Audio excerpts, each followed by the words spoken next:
Hello everyone, स्वागत है आप सभी का आपके अपने YouTube channel as smart classes में। आज की ये क्लास आपकी एसएसटी की 9वीं क्लास है। यहाँ पर हम क्लास 7 की एनसीईआरटी की ज्योग्राफी का चैप्टर 3 कंप्लीट करेंगे। सीटेट सेकेंड पेपर में अगर आपका सब्जेक्ट एसएसटी है तो मैं बार बार बताती हूँ कि आपके 40 क्वेश्चन एनसीईआरटी से पूछे जाएंगे। आपको एनसीईआरटी, ज्योग्राफी, हिस्ट्री, पॉलिटी सब कुछ पढ़ना पड़ेगा 6 to 8 की। और यहाँ पर देखिए चैप्टर वाइज में कंप्लीट भी करवा रही हूँ ताकि आपके जो 40 नंबर हैं ये तो कहीं जाएँ ही ना। रही बात इसके बाद पेडागोजी की, 20 क्वेश्चन आपके आएंगे, तो इसके बाद हम प्रैक्टिस करेंगे जिससे आपकी पेडागोजी भी कंप्लीट हो जाएगी। चैनल पर पहली बार आए हो तो वीडियो को लाइक करके चैनल को सब्सक्राइब कर लीजिए, साथ ही बेल आइकन को भी प्रेस कर लीजिए क्योंकि सीटेट फर्स्ट और सेकंड दोनों ही पेपर की तैयारी आप यहां से कर सकते हैं। एनसीईआरटी ईवीएस की, एनसीईआरटी साइंस की, आपकी एनसीईआरटी एसएसटी की सभी की क्लासें आपकी स्टार्ट हैं। आज का चैप्टर है अध्याय 3, हमारी बदलती पृथ्वी। यहाँ पर देखिए मैंने इंपॉर्टेंट पॉइंट्स को हाईलाइट भी कर रखा है। इसका पीडीएफ मैं अपने व्हाट्सएप टेलीग्राम ग्रुप में शेयर कर दूंगी, वहां से आप लोग इसको डाउनलोड कर लीजिएगा। वीडियो देखने के बाद एक बार पीडीएफ जरूर देख लीजिएगा, आपको सारी चीजें क्लियर हो जाएंगी। इससे पहले देखिए अध्याय 2 हमने पढ़ा था पृथ्वी के अंदर, जिसमें हमने पढ़ा था कि पृथ्वी के अंदर क्या क्या चीजें होती हैं, कौन कौन सी परत होती है, सबसे आंतरिक भाग क्या होता है, सारी चीजें हमने पढ़ा था। जिसने ना देखा हो वीडियो के डिस्क्रिप्शन बॉक्स में पूरी प्लेलिस्ट पड़ी हुई है, वहां से वो लोग देख सकते हैं। स्टार्ट करते हैं। स्थल मंडल अनेक प्लेटों में विभाजित है जिन्हें स्थल मंडली प्लेट कहते हैं। आपको यह जानकर आश्चर्य होगा कि ये प्लेट हमेशा धीमी गति से चारों तरफ घूमती रहती हैं, प्रत्येक वर्ष केवल कुछ मिलीमीटर के लगभग। पृथ्वी के अंदर पिघले हुए मैग्मा में होने वाले गति के कारण ऐसा होता है। पृथ्वी के अंदर पिघला हुआ मैग्मा एक वृत्तीय रूप में घूमता रहता है, जैसे कि क्रियाकलाप में दिखाया गया है। यहाँ पर देखिए क्रियाकलाप में दिखाया भी गया है। ये मान लीजिए आपकी पृथ्वी है, मान लीजिए आप लोग कि ये पृथ्वी है और ये पृथ्वी के अंदर मैग्मा है। ये मैग्मा जो होता है काफी ज्यादा गर्म होता है और ये वृत्तीय रूप में घूमता रहता है। प्लेट की इस गति के कारण पृथ्वी की सतह पर परिवर्तन होता है। पृथ्वी की गति को उन बलों के आधार पर विभाजित किया जाता है जिनके कारण ये गतियां उत्पन्न करती हैं। पृथ्वी जो होती है, मैंने इसके पहले वाले चैप्टर में आपको बताया था कि पृथ्वी जो होती है प्याज जैसे होती है। प्याज जैसे का मतलब जैसे प्याज में परत परत होती है ना, वैसे पृथ्वी में भी परत परत होती हैं।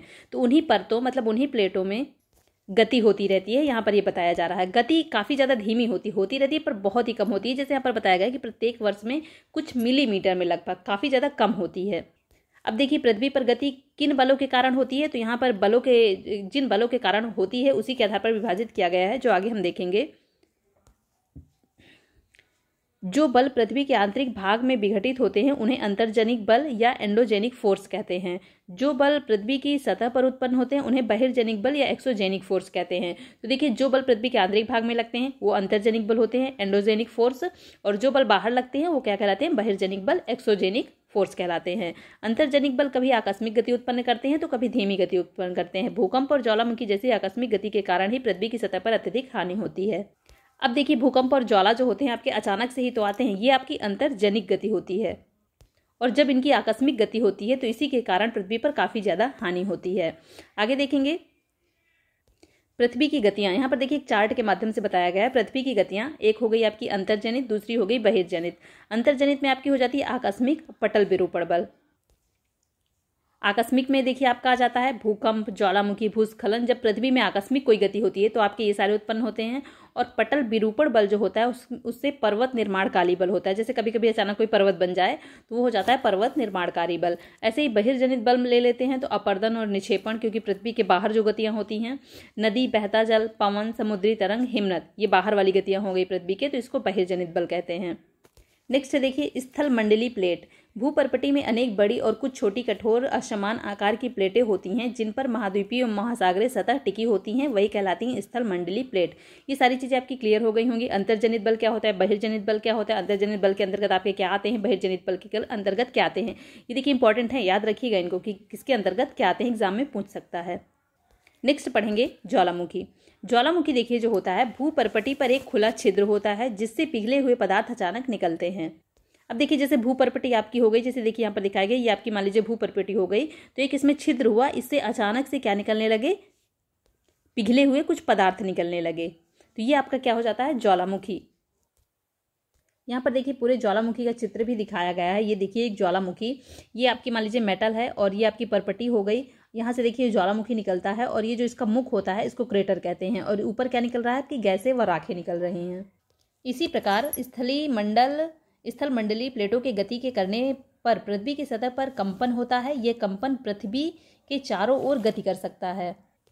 इस कंपन को भूकंप कहा जाता है। तो देखिए जैसे ज्वालामुखी आपका उत्पन्न होता है, इसी प्रकार जब स्थल मंडली जो प्लेटें होती हैं, विभिन्न प्लेटें, वो जब गति करती हैं तो उनकी गति के कारण ही पृथ्वी पर कंपन होता है, और वो जो कंपन होता है चारों दिशाओं में होता है। इसी कंपन को क्या कह देते हैं? भूकंप कह देते हैं।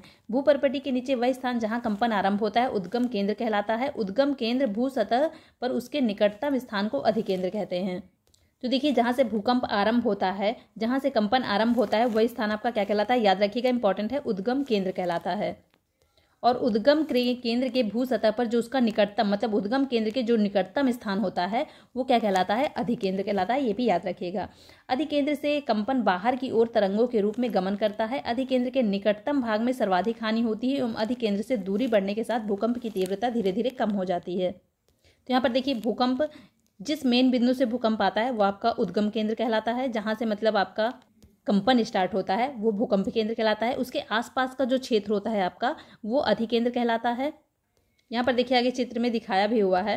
ये देखिए, मान लीजिए पृथ्वी का आपका ये भाग है, तो यहाँ पर देखिए यहाँ से आपका कंपन स्टार्ट हो रहा है, तो वह स्थान जहाँ भूकंप उत्पन्न होता है वह भूकंपीय ऊर्जा का उद्गम केंद्र कहलाता है। तो ये आपका हो गया भूकंप का उद्गम केंद्र। ऐसे ही देखिए, ये वाला पूरा इतना हिस्सा हो गया आपका अधिकेंद्र। इससे बाहर वाला जो हिस्सा हो जाएगा आपका, इसमें से देखिए भूकंपी तरंगे सभी दिशाओं में बाहर की ओर निकलने लगती हैं। अधिकेंद्र के देखिए जो निकटतम वाला भाग होता है वहां पर सर्वाधिक हानि होती है। जब अधिकेंद्र के साथ जितनी ज़्यादा दूरी बढ़ेगी, जैसे मान लीजिए आपका अधिकेंद्र इससे जितनी ज़्यादा दूरी बढ़ेगी तो भूकंप की तीव्रता धीरे धीरे उतनी ही कम हो जाती है। मतलब अधिकेंद्र में भूकंप की तीव्रता सबसे ज़्यादा होती है। याद रखिएगा कि सबसे ज़्यादा भूकंप की तीव्रता कहाँ पर होती है? तो आपकी अधिकेंद्र में होती है। यद्यपि भूकंप की भविष्यवाणी संभव नहीं है, लेकिन हम पहले से तैयार हों तो इसके प्रभाव को निश्चित रूप से कम किया जा सकता है। स्थानीय लोग कुछ सामान्य तरीकों से भूकंप की संभावना का अनुमान लगा लेते हैं, जैसे जानवरों के व्यवहार का अध्ययन, तालाब में मछलियों की उत्तेजना, सांपों का धरातल पर आना।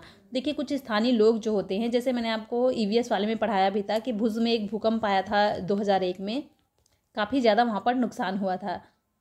ऐसे ही अंडमान निकोबार में एक बार आया था, तो वहाँ एक खास प्रकार की आदिवासी जाति थी, वो पहचान गई थी। वहाँ के जो जानवर थे उनसे उनको अंदाज़ा मिल गया था कि यहाँ पर भूकंप आने वाला, तो पहले ही उन्होंने जगह खाली कर दी थी, जिससे ज़्यादा नुकसान नहीं हुआ था। तो यहाँ पर देखिए, इसका भविष्यवाणी तो संभव नहीं है, लेकिन कुछ लोग होते हैं जो जानवरों के खास तरह से व्यवहार से, तालाब में मछलियों के व्यवहार से, वहाँ के जो आसपास के लोग होते हैं वो लोग जान जाते हैं कि कुछ ना कुछ गड़बड़ होने वाला है।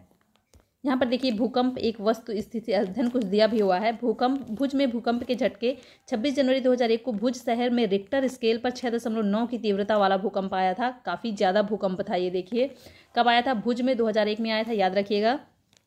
भुज में निराशाजनक राहत। भूकंप के 3 दिन बाद भी हर व्यक्ति तक भोजन, कंबल, दवाएं आदि न पहुंचने के कारण हालत चिंताजनक थी। भुज की तबाही, फोन लाइनें, जल पाइप लाइनें, विद्युत स्टेशन एवं संचार लाइनें सभी अवरोधित हो गई थी। देखिए कितना ज़्यादा खराब था ये भूकंप। शहर में आग, चारकोल और अंगीठियों के पलटने के कारण अनेक स्थानों पर आग। भूकंप प्रभावित क्षेत्र में आपातकाल की घोषणा। राष्ट्रपति ने आपातकाल स्थिति की घोषणा की। मुख्यमंत्री की केंद्र से अपील। तो यहाँ पर देखिए एक वस्तु स्थिति, भुज में जो भूकंप आया था उसी की वस्तु स्थिति का यहाँ पर अध्ययन किया गया है। कई सारे पॉइंट्स है इसमें। तो यहाँ पर देखिए अलग अलग चीज़ें उसके लिए की गई थी। मुख्यमंत्री की केंद्र से अपील थी कि गुजरात सरकार ने इस संकट का सामना करने के लिए केंद्र से वित्तीय सहायता मांगी है। तो यहाँ पर देखिए कई सारे पॉइंट्स हैं, उसी भुज के भूकंप से संबंधित है ये। नेक्स्ट देखिए, बहुत ही इंपॉर्टेंट, भूकंप का मापन एक यंत्र से किया जाता है। भूकंप जो होता है एक यंत्र द्वारा इसको मापा जा सकता है। इसको क्या कहते हैं? भूकंप लेखी कहते हैं।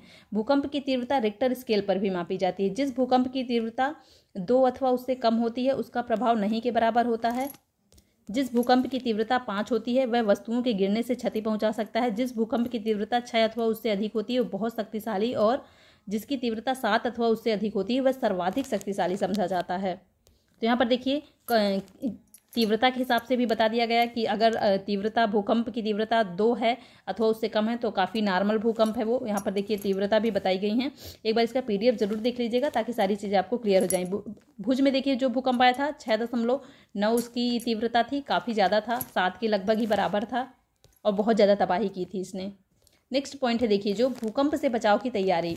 भूकंप के दौरान कहाँ आश्रय लें? सुरक्षित स्थान, रसोई के काउंटर या मेज के नीचे, दीवार के अंदरूनी कोने में। इनसे तो यहाँ पर देखिए भूकंप के दौरान कुछ सावधानियां यहाँ पर दी गई हैं। आप क्या कर सकते हैं, जब आपको पता हो कि भूकंप आने वाला है तो आपको रसोई के काउंटर के नीचे बैठ जाइए या मेज के नीचे बैठ जाइए, दीवार के अंदरूनी कोने में बैठ जाइए। आपको दूर किन से रहना है? आग वाले स्थान, जहाँ पर आग वाग जल रही हो उस स्थान से आपको दूर रहना है। चिमनी के आसपास वाले स्थान, क्योंकि चिमनियाँ अगर गिर जाएंगी, भूकंप से कंपन तो होता ही है, उससे गिर जाएंगी, आग फैल जाएगी, उससे आपको नुकसान हो सकता है। तथा टूट सकने वाली खिड़कियों, दर्पण और तस्वीर फ्रेम से आपको दूर रहना चाहिए, क्योंकि चीज़ें हिलेंगी, गिरेंगी तो आपके ऊपर भी गिर सकती हैं।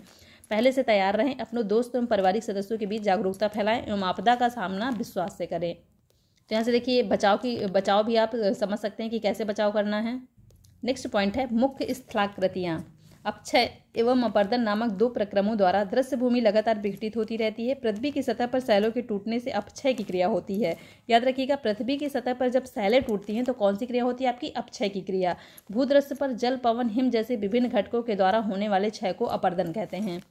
तो देखिए, अपक्षय और अपर्दन बहुत इंपॉर्टेंट होते हैं, इनको ध्यान से पढ़ लीजिएगा और याद रखिएगा कि जब पृथ्वी की सतह पर सैलें टूटती हैं तो आपकी अपक्षय की क्रिया हो गई, और जब भूमि पर आपके जल, पवन, हवा और हिम जैसे विभिन्न घटकों के कारण जो आपकी भूमि पर परिवर्तन होता है वो आपका अपर्दन कहलाता है।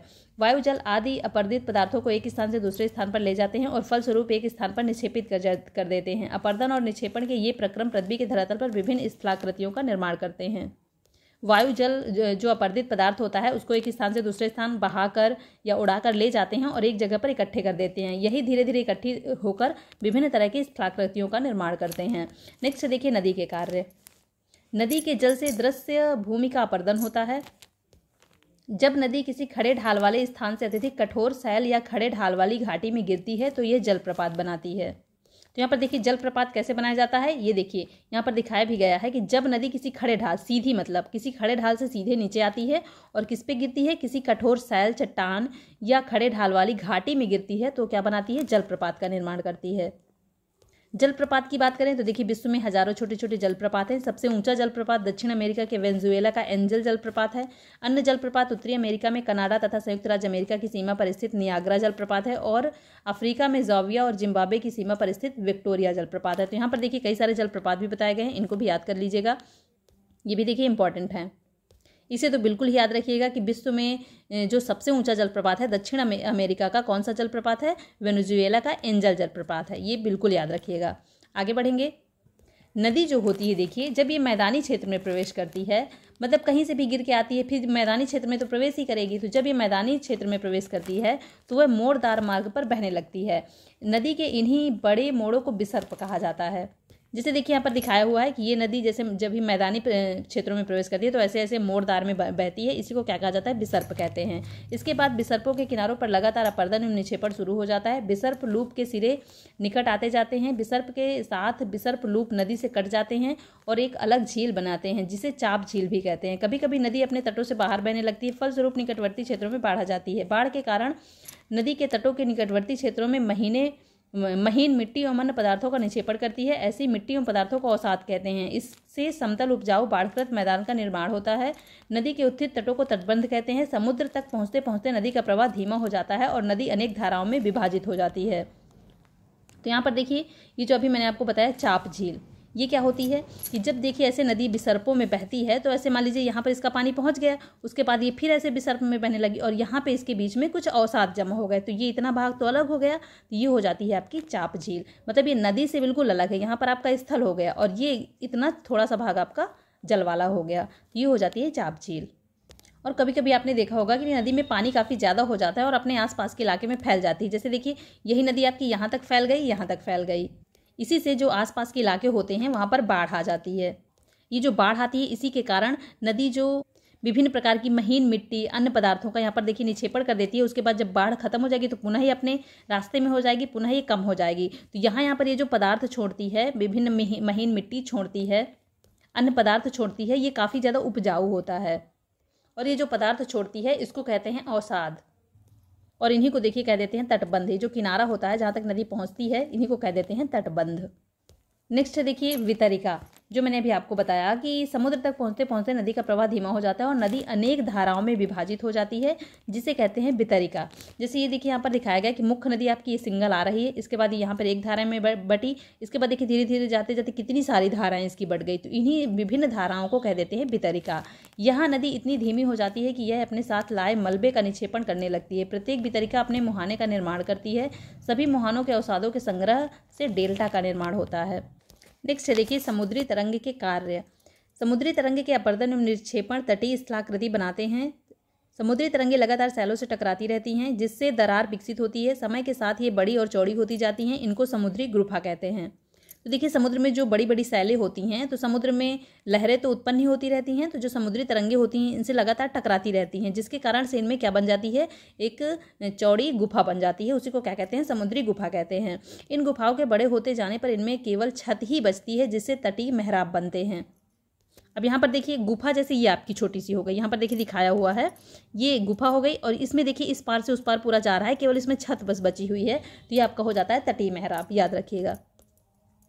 नेक्स्ट है लगातार अपर्दन छत को भी तोड़ देता है और केवल दीवारें बचती हैं। दीवारें जैसी इन आकृतियों को स्टैक कहते हैं। अब लगातार देखिए अपर्दन होता रहेगा, लगातार तरंगे टकराती रहेंगी, तो पहले तो गुफा बनेगी, गुफा के बाद देखिए तटीय मेहराब बन जाएंगे पूरा इस पार से उस पार तक, और केवल छत बस बचेगी और लगातार इसमें देखिए तरंगे टकराती रहेंगी, तो इसके बाद देखिए क्या आपका बन जाता है, स्टैक बन जाता है। मतलब इसमें कोई छत भी नहीं रहती है, ये सारी खत्म होके केवल दीवार भर बचती है। नेक्स्ट समुद्री जल के ऊपर लगभग ऊर्ध्वाधर उठे हुए ऊंचे सैली तटों को समुद्री भृगु कहते हैं। समुद्री तरंगे किनारों पर अवसाद जमाकर समुद्री पुलिन का निर्माण करती हैं। नेक्स्ट है देखिए हिमनद के कार्य। हिमनद अथवा हिमानी बर्फ की नदियां होती हैं। हिमनद क्या होता है आपका, जो बर्फ की नदियां बहती हैं वो आपकी हिमनद होती हैं। हिमनद अपने नीचे की कठोर चट्टानों से गोलास्मी मिट्टी और पत्थरों को अपरदित कर देती है और गोलास्मी मिट्टी और पत्थरों से भूदृश्य का अपर्दन करती है। हिमनद गहरे गर्तों का निर्माण करती है। पर्वतीय क्षेत्र में बर्फ पिघलने से उन गर्तों में जल भर जाता है और वे सुंदर झील बन जाते हैं। हिमनद के द्वारा लाए गए पदार्थ छोटे छोटे बड़े सैल, रेत एवं तलछट मिट्टी निक्षेपण होते हैं। ये निक्षेप हिमनद हिमोड़ का निर्माण करते हैं। नेक्स्ट देखिए पवन के कार्य। क्या आपने कभी रेगिस्तान देखा है? बालू टिब्बे के कुछ चित्र एकत्र करने का प्रयास कीजिए। रेगिस्तान में पवन अपर्दन एवं निक्षेपण का प्रमुख कारक है। अब देखिए रेगिस्तान में रेत होती है, तो जो पवन होगी वो अपर्दन का प्रमुख कारण होती है, क्योंकि रेत जो होती है पवन के द्वारा काफ़ी इधर से उधर पहुंच जाती है। तो अपर्दन एवं निक्षेपण का जो प्रमुख कारण है रेगिस्तानी इलाके में वो हो जाता है आपका पवन। रेगिस्तान में आप छत्रक के आकार के सैल देख सकते हैं जिन्हें सामान्यतः छत्रक सैल कहते हैं। अब देखिए रेगिस्तानी इलाके में जब हवा चलती है तो इकट्ठे जो वहाँ की वो महीन बालू होती है वो इकट्ठे हो जाती है, छत्रक के आकार में निर्मित हो जाती है, तो उसी को क्या कहते हैं, छत्रक सैल कहते हैं। पवन सैल के ऊपरी भाग की अपेक्षा निचले भाग को आसानी से काटती है, इसलिए ऐसी सैलों के आधार संकीर्ण एवं शीर्ष विस्तृत होते हैं। पवन चलने पर यह अपने साथ रेत को एक स्थान से दूसरे स्थान पर पहुंचाती है। जब पवन का बहाव रुकता है तो यह रेत गिरकर छोटी पहाड़ी बनाती है, इनको बालू टिब्बा कहते हैं।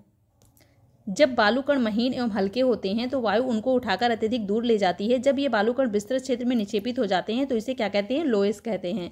चीन में विशाल लोएस निक्षेप पाए जाते हैं। क्वेश्चन देख लेते हैं हम यहाँ से। इनमें से कौन सी समुद्री तरंग की विशेषता नहीं है? सैल, किनारा, समुद्री गुफा। समुद्री गुफा बनती है, मैंने आपको बताया था, और समुद्री तरंग से किनारों पर अवसाद जमा होने से समुद्री पुलिन का निर्माण होता है। तो देखिए किनारा भी इसकी विशेषता है। सैल की बात कर लेते हैं, तो सैल समुद्री तरंग की विशेषता नहीं है। राइट आंसर चला जाएगा आपका ऑप्शन नंबर फर्स्ट के साथ। नेक्स्ट देखिए हिमनद का निक्षेपण विशेषता है। तो हिमनद से का जो निक्षेपण होता है किसकी विशेषता होता है? बाढ़कृत मैदान, पुलिन या हिमोड़। तो देखिए पुलिन मैंने आपको बता ही दिया कि समुद्र के द्वारा जो किनारों में अवसाद इकट्ठा हो जाता है वो पुलिन होता है आपका। तो हिमनद द्वारा जो निक्षेपण होता है वो आपका हिमोड़ कहलाता है। ऑप्शन नंबर थर्ड इसका राइट हो जाएगा। नेक्स्ट देखिए पृथ्वी की आकस्मिक गतियों के कारण कौन सी घटना होती है? ज्वालामुखी, वलन, बाढ़कृत मैदान। तो देखिए आकस्मिक घटना में आज आपका आ जाता है ज्वालामुखी, भूकंप, ये आपका आकस्मिक घटना में आ जाता है। राइट आंसर हो जाएगा ऑप्शन नंबर फर्स्ट। छत्रक सैलें पाई जाती हैं, अभी मैंने आपको बताया कि रेगिस्तानी इलाकों में पाई जाती हैं, तो ऑप्शन नंबर फर्स्ट इसका राइट हो जाएगा। चाप झील यहाँ पाई जाती है, हिमनद, नदी घाटी, रेगिस्तान। तो देखिए चाप झील जो होती है नदी घाटी में पाई जाती है, क्योंकि नदियाँ जब आपकी बिसर्पी लता में बहती हैं और बहते बहते कोई ऐसा क्षेत्र होता है जहाँ पर इसका पानी चला जाता है और उसके बाद फिर बीच में आपका स्थल हो जाता है, तो यही होती है आपकी चाप झील। मैंने अभी आपको ऊपर बताया। तो देखिए ये चैप्टर आपका कंप्लीट हो गया। काफ़ी सारे पॉइंट्स थे इसमें। वीडियो पसंद आया हो तो वीडियो को लाइक कर दीजिएगा। साथ ही जो भी चैनल पर नए हो चैनल को सब्सक्राइब करके बेल आइकन को प्रेस कर लीजिए ताकि ऐसे ही वीडियो आपको आगे भी मिलते रहें। मिलते हैं नेक्स्ट वीडियो में। Thanks for watching.